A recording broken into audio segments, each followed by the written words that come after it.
From 2555 to 2564 Reliance का ये swing Nifty को डे हाई पर और ले आया 18192। डायरेक्टर साहब वो 3 कॉल्स लेके आइए। देखिए सारा का सारा मुद्दा है 18200 की स्ट्राइक। 18200 की स्ट्राइक का कल क्लोजिंग बेसिस पे आउटस्टैंडिंग वाई जो था वो करीब करीब था 18200 पे 80 लाख का। डायरेक्टर साहब वो 3 स्लाइड्स लिखे आइएगा, कॉल्स और पुट्स, और कुछ देर में बैंक निफ्टी की 43 300 400 500 की कॉल भी रेडी रखिएगा और 43 43 1 43 2 की पुट भी रेडी रखिएगा। ये आपकी स्क्रीन पे दो आउटस्टैंडिंग वाई 1.05 CR 25 लाख का एडिशन यहाँ पे हुआ है।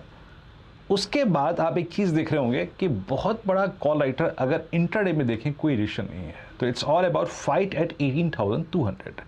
और अच्छी बात यह है कि आज नो डाउट 18,100 पे पुट राइटर्स का कन्विक्शन थोड़ा ज़्यादा दिखाई दिया है। क्यों?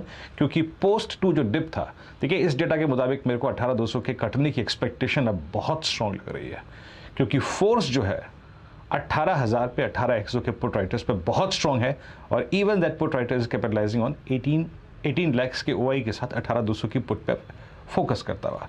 तो मुझे इन 6 स्टेट्स और रिलायंस के बिहेवियर के चलते 18,200 की एक्सपेक्टेशन बहुत लग रही है क्रॉस होने की। अब निफ्टी बैंक की वो पुट लेके आइए। निफ्टी बैंक कहाँ ट्रेड कर रहा है? इट्स 43,237। एक बार निफ्टी लेके आइए, निफ्टी क्या कर रहा है? यस 18,202। अब निफ्टी वो लेवल क्रॉस कर गया, यानी मॉर्निंग हाइस को बैंक निफ्टी क्रॉस कर गया। ये लेके आइए ये 3 पुट ऑप्शंस। यहाँ पर भी मैं कहूँगा कि जो कहीं ना कहीं मोमेंटम है वो बुल्स के फेवर में जा रहा है। क्यों? स्ट्रॉन्ग पुट राइटिंग 43 4300 पे विजिबल है। आउटस्टैंडिंग वाई 43,000 की पुट का पहुंच गया 40 लाख, दैट्स गुड। और 43,200 पे करीब करीब 18 लाख का। तो अब अगर फाइट थोड़ी टसल अगर कहीं पर होगी तो वो है 43,400 के जोन के आसपास, 400 के जोन के आसपास। बात करते करते अगर आप देखें निफ्टी वो 18,200 के जोन को बाइसेक्ट कर गया। इन आंकड़ों में वो फोर्स है, यकीन मानिएगा, इन आंकड़ों में वो फोर्स है कि वो जोन बाइसेक्ट हो जाए।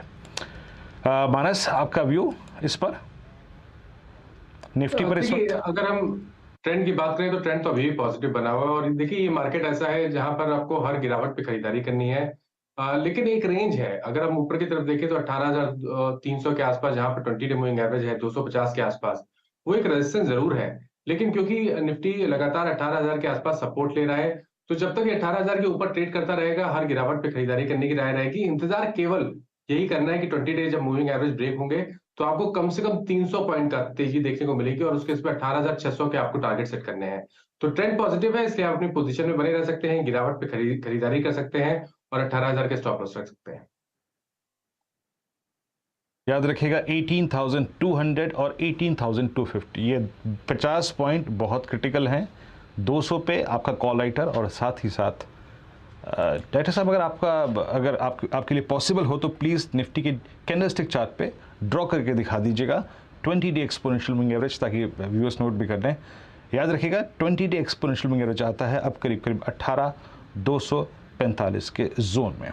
चलिए अब विषय को बदलते हैं और क्या चल रहा है। मैं आज कुछ बात करेंगे ठोस मुद्दों पर, और जब ठोस इस शब्द का इस्तेमाल कर लिया मैंने तो फिर मेटल से बढ़कर क्या।